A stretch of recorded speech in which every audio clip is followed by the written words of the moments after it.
इस वीडियो में हम लोग कंजंक्शंस के बारे में जानेंगे और कितने टाइप्स के होते हैं उसको भी पढ़ेंगे। सबसे पहले ये जान लेते हैं कंजंक्शंस क्या होते हैं। Conjunctions are the words which are used to join words, phrases, clauses और सेंटेंसेस। यानी सेंटेंसेस को, क्लॉजेस को, फ्रेज को या वर्ड्स को जो वर्ड जॉइन करने में हेल्प करता है उसे कहा जाता है कंजंक्शंस। इस वजह से इसे कनेक्टर भी कहा जाता है, कनेक्टिंग वर्ड्स। ठीक है। टाइप्स ऑफ कंजंक्शंस, तो इसके बेसिकली 3 टाइप्स होते हैं: कोऑर्डिनेटिंग कंजंक्शंस, सबऑर्डिनेटिंग कंजंक्शंस और कोरिलेटिव कंजंक्शंस। पहला है कोऑर्डिनेटिंग कंजंक्शंस, जिसमें फॉर, एंड, नॉर, बट, और, येट, सो ये सारे कंजंक्शंस आते हैं। इसको अगर शॉर्ट में लर्न करना हो तो फैन बॉयज नाम से आप लर्न कर सकते हो। ठीक है।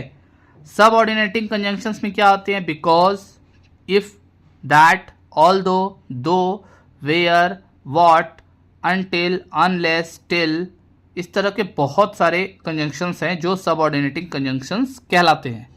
कोऑर्डिनेटिंग कंजंक्शंस थोड़े से लिमिटेड होते हैं। ठीक है। इसमें आपके फैन बॉयज ही आते हैं।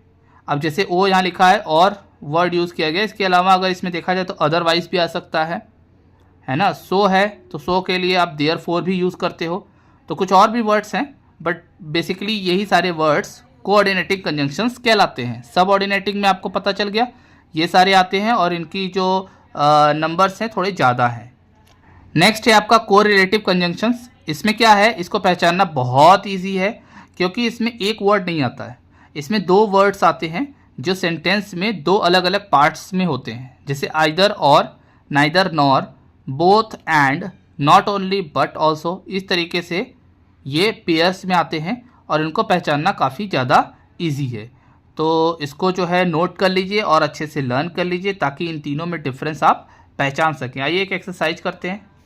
लिखा है underline the conjunction in the following sentences. सबसे पहले इसमें कंजंक्शन को पहचानना है और उनका काइंड्स भी बताना है। इसमें लिखा है आई शैल कम इफ़ आई कैन। अब इसमें देखो 2 अलग अलग सेंटेंसेस या क्लॉजेस को जोड़ने का काम यहाँ पे किसने किया? इफ़ किया है। ठीक है ना। और इफ़ जो है यहाँ पे कंजंक्शन है और मैंने अभी आपको लिस्ट लिखवाया, उसमें अगर देखोगे तो इफ़ जो है सब ऑर्डिनेटिंग कंजंक्शन है। I saw my friend as he came here. मैंने अपने दोस्त को देखा एज ही केम हियर। अब यहाँ पे देखिए एज है, ये एज जो है ये फैन बॉयज़ में नहीं आता है। ठीक है।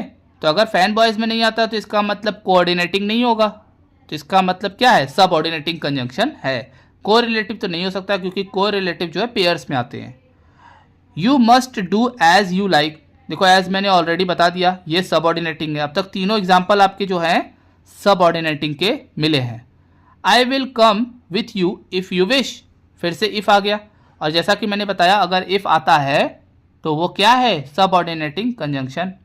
नेक्स्ट है सिंस यू से सो आई मस्ट बिलीव इट। अब यहाँ पर देखिए सो लिखा है, सो जो है फैन बॉयज़ में आता है, इसका मतलब कि ये कोऑर्डिनेटिंग कंजंक्शन है। क्लियर हो गया। The king died and his son reigned. अब यहाँ पे देखिए जो एंड है वो कंजंक्शन है और ये जो एंड है ये फैन बॉयज़ में आता है, इसका मतलब कि ये कोऑर्डिनेटिंग कंजंक्शन है। नेक्स्ट है वी मस्ट ईट और डाई। यहाँ पे और है, ये कंजंक्शन है और इसको अगर देखोगे तो ये किस में आता है? ये आपका आता है coordinating conjunction. He is amusing but vulgar. अब देखो यहाँ पर बट है, बट भी जो है फैन बॉयज़ में आता है और ये भी कोऑर्डिनेटिंग है। तो यहाँ पर अगर देखोगे तो अभी तक कोरिलेटिव नहीं आया है। 1 2 3 4 चारों जो है सबऑर्डिनेटिंग है। 5 6 7 8 ये चारों में जो है आपका कोऑर्डिनेटिंग है। यहाँ 2 क्वेश्चन है, इन दोनों में आप लोग बताइए कि कौन है कंजंक्शन और ये किस टाइप का है। ठीक है।